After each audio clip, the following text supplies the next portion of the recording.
It's April Davis PI. It's Wednesday, January 19th, 2022.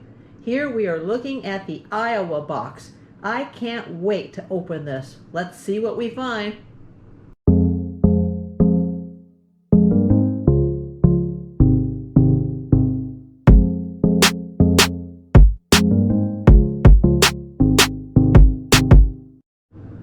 Okay, Bunny, you have to move. Mama needs to open up the big box. He loves to help. Say hello, Ableu Kensley. Say hi. Hi. Oh my gosh. Everybody loves you so much. Yes, a little off topic here. He's going to the bunny doctor tomorrow to get the rabbit vaccine booster. So everybody send him good vibes. But here we go. This is the box. This arrived from Iowa. I'm going to try to open this with just one hand. There's supposed to be 2 1-gallon bags of jewelry in here. The first time we bought from Shop Goodwill, we received a package from Oakland, and that is the last video, which I will link in the top right hand corner of this video. Wow. They didn't put a weight with this box. It was just listed as the 2 1-gallon bags. Looks like it was packaged by Dave. Thanks, Dave in Iowa. Wow. I can certainly use the packing material for my reselling. I can't believe it when this box arrived, and it weighed over 17 pounds.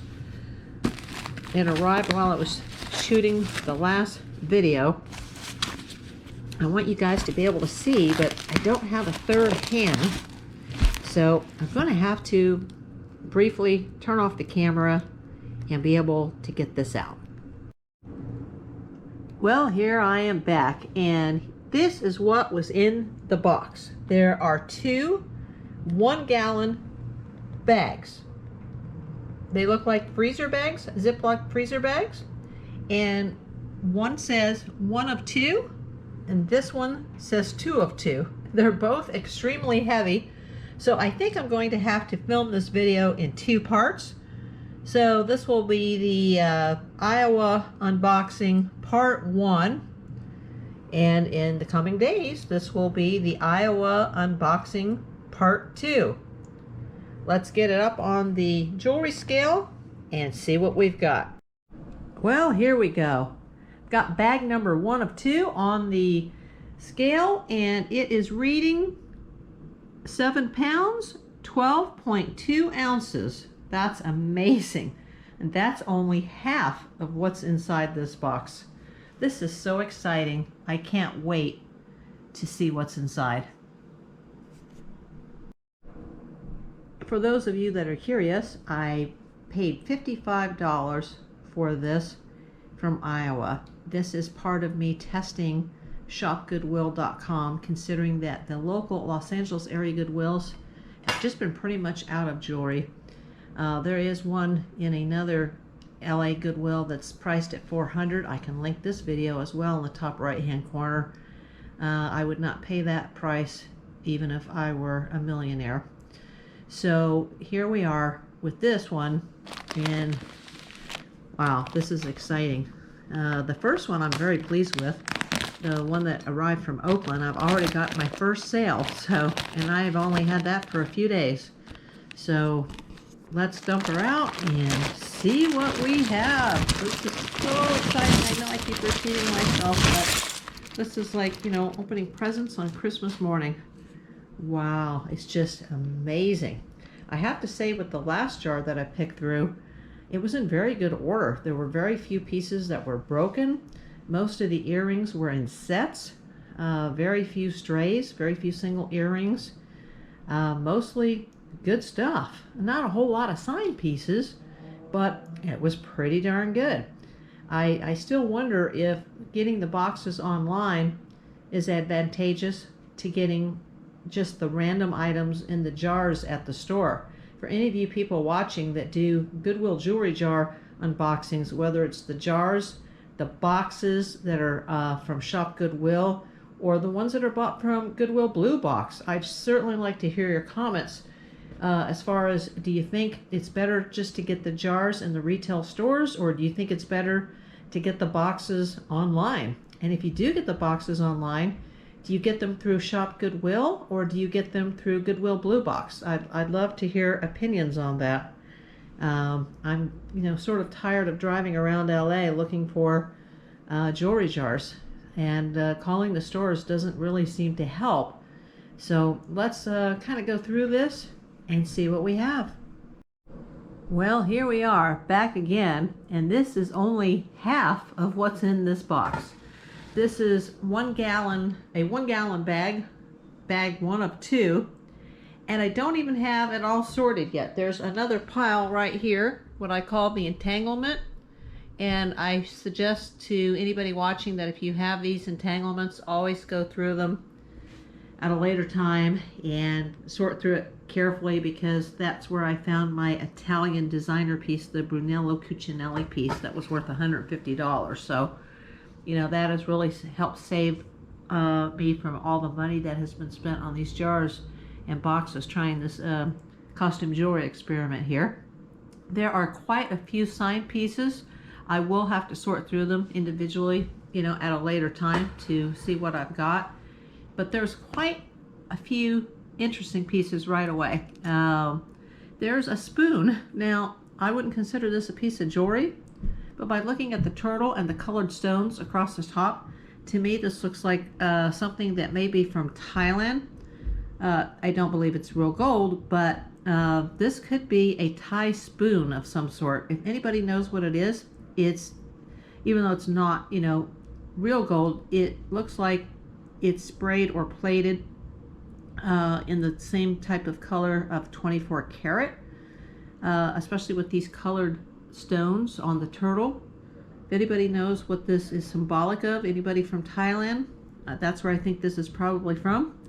Not sure how a Thai spoon ends up in a Goodwill jewelry box in Iowa.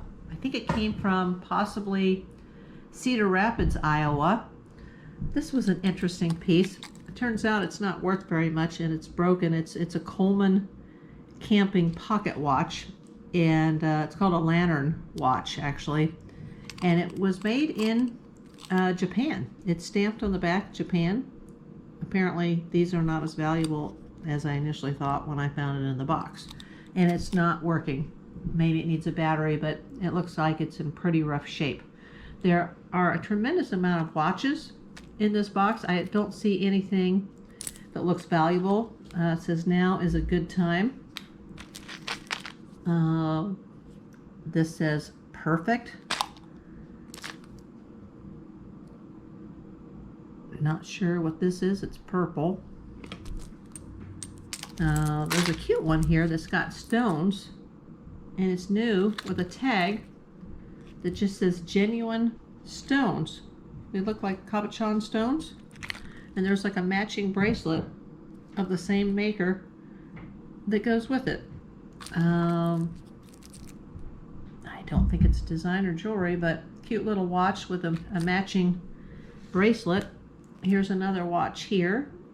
Quite a few of them say quartz on the dials. It's got kind of a rainbow dial on it. There's just a number of watches. I'll have to go through all these watches. Oh, here's a nice one right here. Yeah, there's a lot of watches to go through in here. Well, it's upside down. Here we go. Lots of bracelets, necklaces. There's quite a few pieces that are marked Claire's that have the price tags on the back that are still on the original jewelry tags. I don't consider these to be very valuable, but I guess we could always lot those up. I don't know if that brand is even worth lotting up. There's quite a few choker necklaces that are the typical costume jewelry cabochon stones. I think that's what you call these stones when they're in these little flings here. Let me know if these are cabochon stones. They appear to just to be glass or plastic, not of anything of value. There's a really nice gold locket in here, and it's got either diamonds or ZZs around it. Since this does not appear to be real gold, I'm sure they're just ZZs or rhinestones. And it does open up. This is a very nice gold locket. Watch again. More sparkly earrings. I see that most of the earrings in this lot are paired together. I found that with the Oakland box as well, that they are in pairs rather than in singles. There's always something in the jar that's a surprise. It's a ghost made of yarn with a magnet on the back. I guess it's a refrigerator magnet. Not sure how Boo ends up in the Goodwill box. Wow. There's always a surprise. There's some pretty cool necklaces in here, and quite a few have signatures on them. It's just going to take me a while to go through all of this. I kind of am interested to know what's in the other bag, but you know, I don't even have enough room on my table to sort half of this box, more or less open up a second bag on the same day. I can't really determine if the $55 is worth it at this point until I do open up the second bag and see what I have. Wow, lots of watches, necklaces, bracelets. There's only a small entanglement pile to go through. Most of those are just the beaded garbage. Hopefully there's going to be enough in here to recover my expenses. Gosh, I sure hope so. Right now it's not looking so good. I am very tempted to go over there and open that second bag. Should we do it? Let me know. Well, here are the last few pieces that I've set aside. I've set aside all of the new earrings that are on jewelry tags. I've set aside the jewelry charms. I've set aside the watches. I'll probably put the watches in a bulk lot up on eBay when I have enough of them. I think there's some more watches that are over here in the bag that's sitting on the floor. Hi, buddy. Wow, he's made 2 appearances today. Also on the floor next to me down here in front of the sofa, I've got a full Amazon box full of wearable pieces. I'll probably put those up on eBay soon as a large lot. Feel free to send me offers. I'm pretty open to offers on this. Remember, this is all just an experiment. It's a learning experiment for me, so I can learn costume jewelry.